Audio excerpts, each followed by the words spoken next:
The kind of production I'm going to make is an environmental piece with an apocalyptic theme.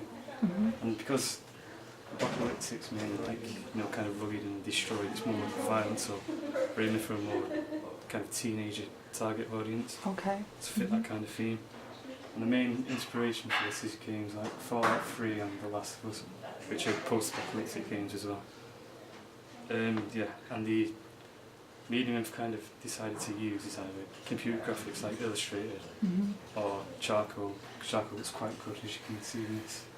Kind of looks quite rugged, fits the feel of it. For the setting, Fallout 3 is a post-apocalyptic game set in the future after a nuclear bomb has kind of blown up most of America. And it's quite a good game to get research off, because it's got loads of different settings. Like for example, there's the Metro, which is a very dark, grey place.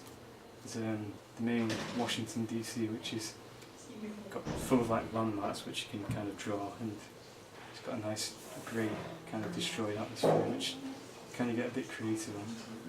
It's got a lot of surrounding settlements and countryside, which is quite different kind of contrast with it. Good. And for The Last of Us, it's another post-apocalyptic game. It's set in like after kind of a fungus kind of evolved and took out like humanity nearly. Is there a film as well? Film? Is there a film of that as well? I think there's one might be made, but yeah. I think I've heard. And this one's quite good because I'm kind of thinking of going for the city setting, and the majority of the game's setting like a few different cities around America. So there's quite a bit of scenery to look at through the game. But there's loads of like exteriors, interiors, built up areas and suburbs, which are quite good to look at.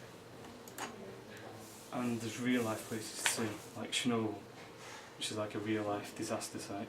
It was a number of years ago.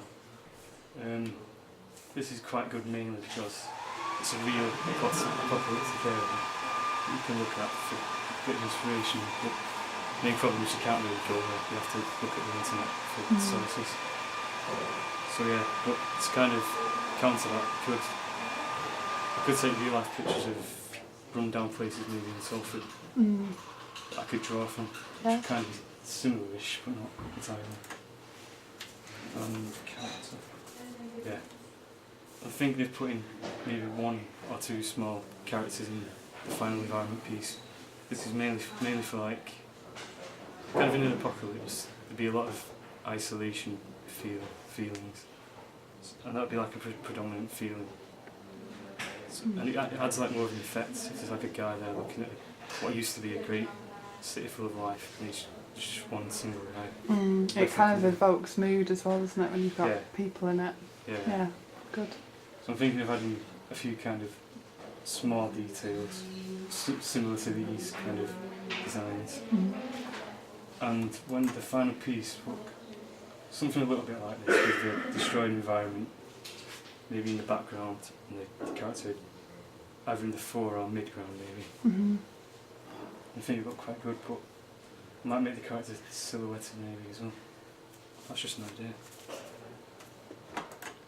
And for research, Adam Alberts was born in New York, and he worked at Bethesda and was the lead artist for Fallout 3. So he came up with, it was the vast majority of ideas for the game, and that me kind of inspired a lot of people when creating the game.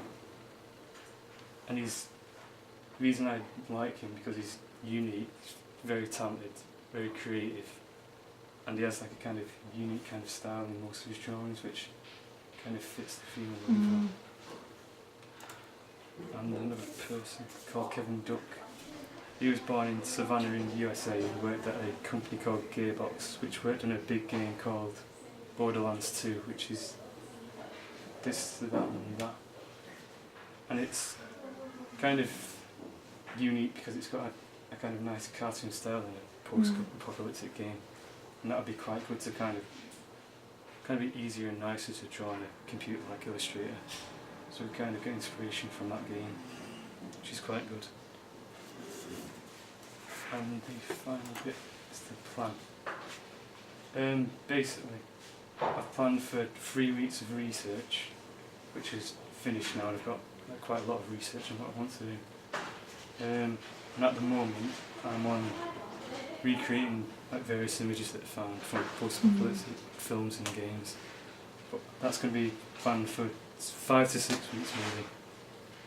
Depends on which I kind of finish. And then the final production, I'm thinking of making that 4 weeks, because that'll be quite a lot of time for one final big it's a good piece. span of time, isn't it? Yeah, and then I'm thinking maybe this might have to be changed, but it's 2 weeks to kind of go over the final piece, make a bit of improvement, and just like go over the areas that need to kind of be changed. And then for the final weeks, the evaluation. Yeah. And then that's Good. Yeah, so you put your deadline the 22nd of May, 18th of May. roughly around that. Yeah, good.